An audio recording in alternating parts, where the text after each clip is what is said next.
Divoxradio.com.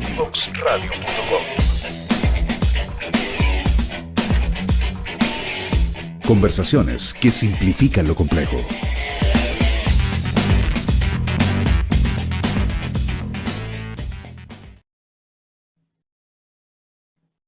Bueno, estamos aquí en Contingencia Evolutiva con Pablo Reyes, conversando esta mañana. Hablábamos antes, en el bloque anterior, sobre esta suerte de superioridad moral que se instala en algunos grupos sobre el resto y que generan algunos choques en la Constitución en la medida en que de alguna manera se descalifican unos sectores a otros. Pero tal vez el grupo de convencionales, más allá de la responsabilidad de tener que hacer una nueva Constitución, debiera tomar conciencia del recambio que se está produciendo a nivel de la élite.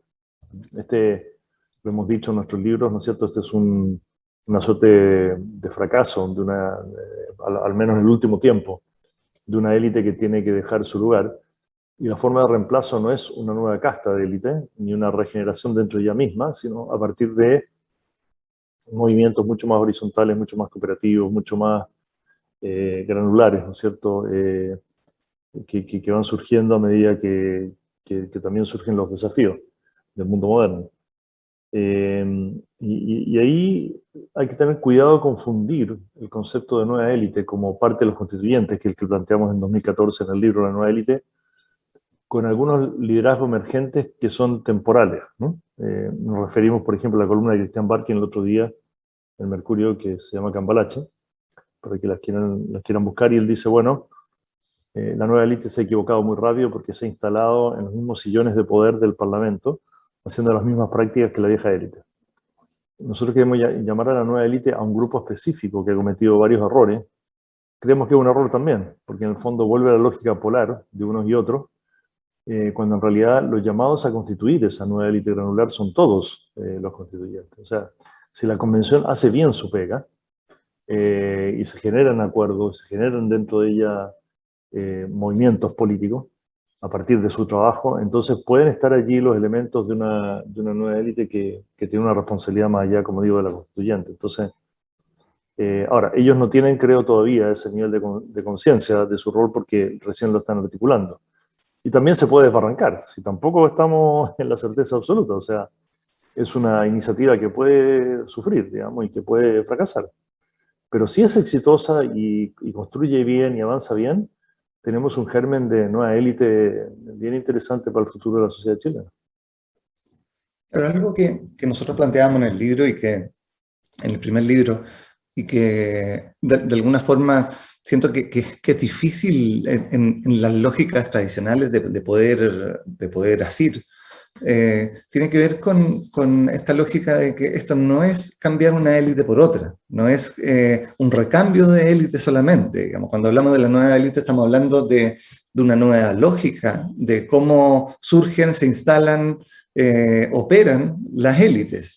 Porque venimos de una lógica tradicional, una lógica vertical, una lógica que viene de arriba hacia abajo, en que la élite es heredable, en que la élite ocupa un espacio de poder blindado, en el cual otros no pueden entrar ahí, y de alguna forma este proceso constituyente que instala una cierta nueva élite que está pensando, digamos, en la forma de convivencia que vamos a tener como país, uno de sus roles va a tener que ver con cómo esta nueva constitución nos instala y nos permite nuevas formas para que aparezcan nuevas élites, y élites probablemente que van a ser más efímeras también, que van a ser más circunstanciales, de acuerdo a sus competencias, de acuerdo a sus méritos, van a ser élites en cierto espacio, pero no van a ser una élite que puede opinar y que puede estar en todos los dominios.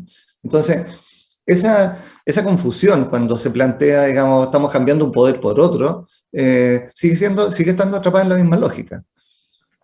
Claro, definamos un poquito más élite, ¿no es cierto? Élite entendemos por aquel grupo de personas que tiene un mayor poder, liderazgo, vanguardia en una sociedad desde varios orígenes, que puede ser desde la academia, desde la economía, desde la política, desde los territorios.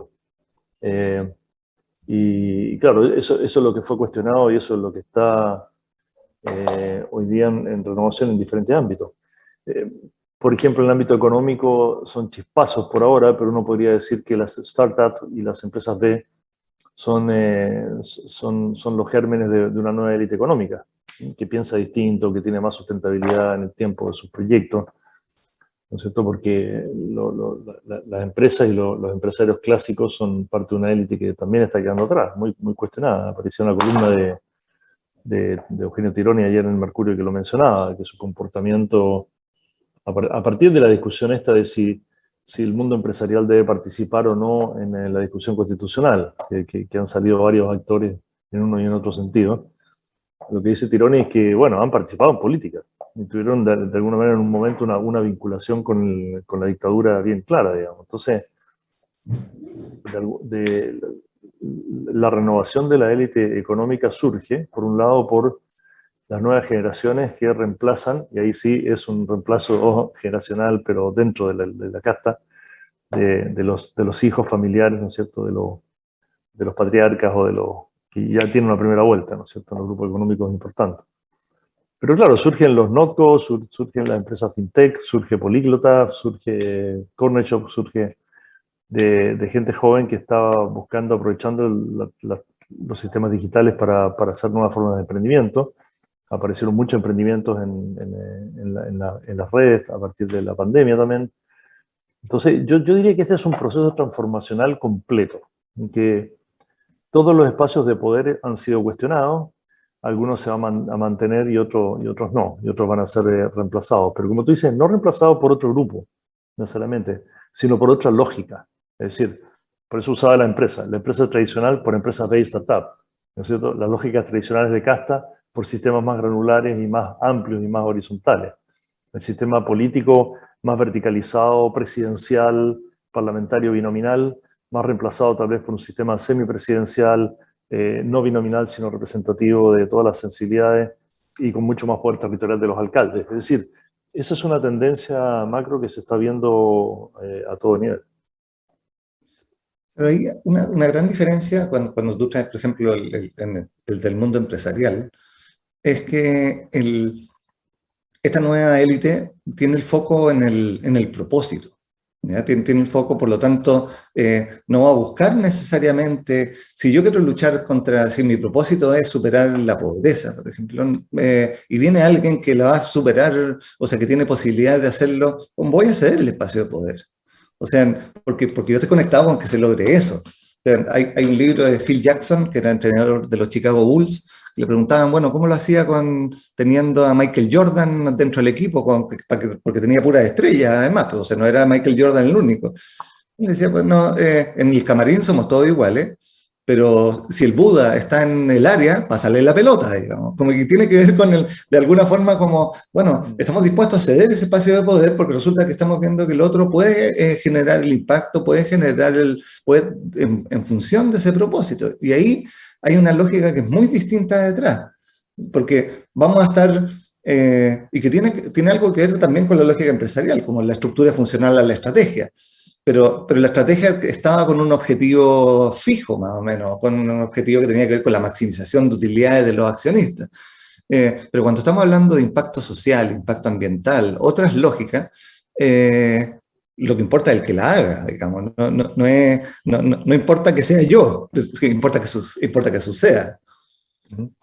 Claro, supongamos, este es un caso real que me sucedió el otro día, supongamos que estamos 4 personas, un abogado, una profesora o profesora destacada en un colegio, una comunicadora audiovisual y un ingeniero, ¿no es cierto? Y nos ponemos a conversar sobre, bueno, vamos a hacer algo, ¿no? Por ejemplo, vamos a instalar un colegio. ¿Quién va a liderar ese proceso? A lo mejor yo pongo las lucas, a lo mejor yo tengo experiencia empresarial o tengo experiencia en administración, a lo mejor sé algo de finanzas, a lo mejor... Entonces yo voy a dirigir el proceso. No, pues esa es la lógica antigua.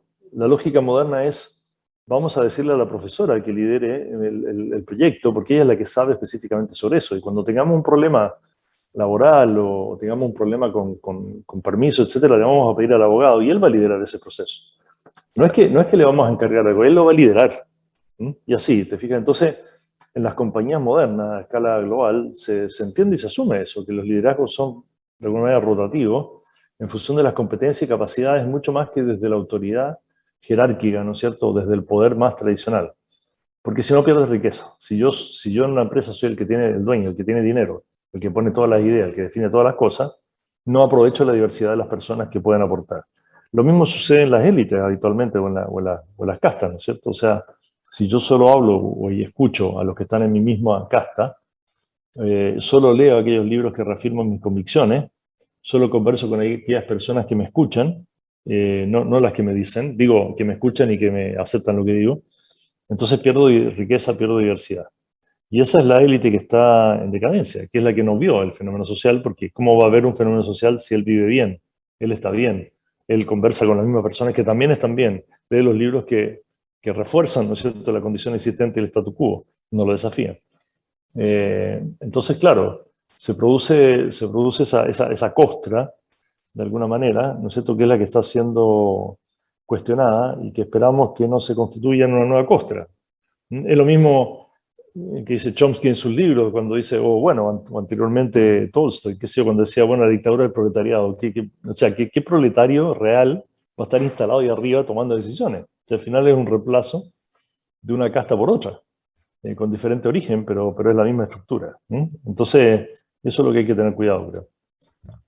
Claro, cuando miramos ciertos modelos más distribuidos de gestión, como por ejemplo la sociocracia o la lacracia, una de las cosas centrales que tiene es que yo pido autonomía para poder operar cuando encuentro el problema, cuando percibo la tensión. Entonces, el liderazgo está ahí para que yo llegue y lo tome si es que creo que es el espacio en el que puedo hacer aporte. Y voy a chequear con el colectivo si hay alguna objeción para que yo pueda tomar acción sobre eso. Y el colectivo me va a dar o no autonomía para poder, semi-autonomía, porque va a estar vinculado a un propósito más grande, para poder operar en ese espacio. Entonces, la lógica del poder centralizado, que pierde precisamente, como decías tú, se empieza a enquistar, y al enquistar se empieza a conversar con los mismos, y empieza a escuchar a los mismos, y empieza a escuchar de la misma forma, y empieza a termina en el fenómeno de no la vimos venir. Se distribuye socialmente, en las instancias sociales, digamos, para que las personas puedan decir, ¿sabes qué? Como aquí está pasando algo, esto podría ser distinto, a mí me gustaría tomar acción en esto. Porque hay mucha energía de acción puesta al servicio, pero si tiene que pasar por la lógica de que el de arriba iluminado tome la decisión o escucha a los que escucha, porque no lo escucha a todos, pierde adaptabilidad al final del sistema. Bueno, eso es lo que ha estado pasando. Ahora, yo creo que es importante también el rol que cumple la vieja élite, si es que realmente toma conciencia de que ya pasó su momento, y que llegó el momento de recambio y facilita y colabora, o se resiste. Se resiste parapetada, ¿no es cierto?, cuestionando el origen de todo y defendiendo el status quo hasta el final. Y fíjate que la lógica que tiene la vieja élite para sostenerse es dos factores. Uno es la nostalgia y lo otro es el mecanicismo. Me explico. La nostalgia de un momento mejor, con cifras, números, datos, ¿no es cierto?, de efectivamente un progreso importante a nivel país. La nostalgia no como una connotación mala, como decía Agustín Squella, decía, yo soy nostálgico y no me molesta, no estoy... Porque la nostalgia es como el recuerdo de las cosas buenas que hubo. Entonces, entendida así, o la saudade, que dirían los brasileños, los portugueses, que tiene una acepción todavía más amplia, más interesante. Entonces, creo que está bien la nostalgia, pero nostalgia es eso, nostalgia, no presente. Y por lo tanto, en el presente, si eso no está funcionando, bueno, recordémoslo como algo bueno, defendámoslo si queremos, pero pensemos para adelante en algo distinto, necesariamente. ¿Y por qué digo mecanicista también? Mecanicista en el sentido que hablábamos antes. No estoy dispuesto a soltar lo que tengo si no hay una solución alternativa que me parezca mejor para lo que viene. Y los procesos sociales no son así. Surgen pensamientos, surgen ideas, surge análisis crítico, reflexión, y a partir de ahí entonces empiezan a aparecer nuevas formas de gestionar, nuevas soluciones. Pero si nosotros nos inhibimos y bloqueamos la etapa reflexiva, de análisis crítico y de reflexión, es muy difícil que lleguemos a obtener, ¿no es cierto?, soluciones. O sea, si a Lincoln, lo dijimos creo la vuelta anterior, ¿no es cierto?, si a Lincoln le hubieran dicho cómo tú quieres abolir la esclavitud, cuál es la alternativa, los campos de algodón no se sostienen, el Lincoln no habría generado una guerra para cambiar la esclavitud. Era una convicción profunda que él tenía. Y el sistema económico del sur de Estados Unidos, bueno, de alguna manera funcionaría. Él no tenía el esquema, no tenía los cálculos, no tenía los números. Cuando Rousseau empezó a plantear atacar a las monarquías, no tenía resuelto, ¿no es cierto?, la democracia participativa como un mecanismo real y práctico. Pero bueno, criticó las monarquías, pues de ahí salió la discusión de qué régimen alternativo puede haber. Entonces yo creo que discutir, criticar, reflexionar es muy, muy fundamental en esta etapa y dejarse ir en esa reflexión sin necesariamente estar buscando una solución, porque una vez que uno reflexiona se abre un árbol de posibilidades, ¿no es cierto?, y de escenarios posibles que uno puede después, sobre los cuales uno puede después trabajar. Precisamente cuando se espera y cuando empieza a aparecer la presión hacia la constituyente, bueno, cuando muestran resultados, no se le está dando necesariamente esa pausa reflexiva necesaria, porque en el automático, si lo miramos como lo plantea Chapman en su teoría U, en el automático lo que viene es un patrón de descarga. O sea, vengo con el automático, voy a venir con el paradigma que tengo, no voy a hacer esa pausa que me va a permitir escuchar el emergente. Y escuchar el emergente me permite, de alguna forma, aprender del futuro. O sea, poder traer ese espacio, que es aquello que está subyacente, aquello que está apareciendo, que fue un poco lo que nosotros planteamos en la nueva élite. O sea, si escuchamos esto, nos detenemos un poco y paramos esta deriva así como viene, lo que estamos viendo es que se va a venir un choque, resulta que, porque esto no tiene un mecanismo de integración. Claro, lo que pasa es que, a ver, ante la pregunta, ¿está la Convención Constituyente haciendo su pega o no? O sea, que dicen, no está haciendo la pega. No han tratado ni un artículo, no han discutido ni un artículo, todavía no hay ninguna redacción, están puro peleando, en realidad no se ponen de acuerdo. No, la pregunta que uno habría que hacer es, no si tienen output todavía, sino si están realmente reflexionando. Es decir, la pregunta es, ¿quieren ustedes generar las condiciones para que todos queramos convivir en el mismo espacio? ¿Están ustedes dispuestos a convivir ustedes en el mismo espacio? ¿Están teniendo la capacidad de reflexión que se necesita? ¿Están teniendo las metodologías adecuadas, ¿no es cierto?, para tener una discusión o una conversación generativa? Esa es la etapa que deberíamos plantearnos. Y no sabemos tanto, porque tenemos chispazos, tenemos cosas, pero no estamos tan al tanto, ¿no es cierto? Habría que meterse adentro, con una especie de cámara indiscreta y empezar a hacer un análisis psicológico y sociológico de cómo se están comportando, ¿te fijas? Entonces, hay que dar tiempo, hay que esperar. Si no hay análisis crítico y reflexión, es imposible crear y obtener nuevas alternativas de solución para los problemas que enfrentamos.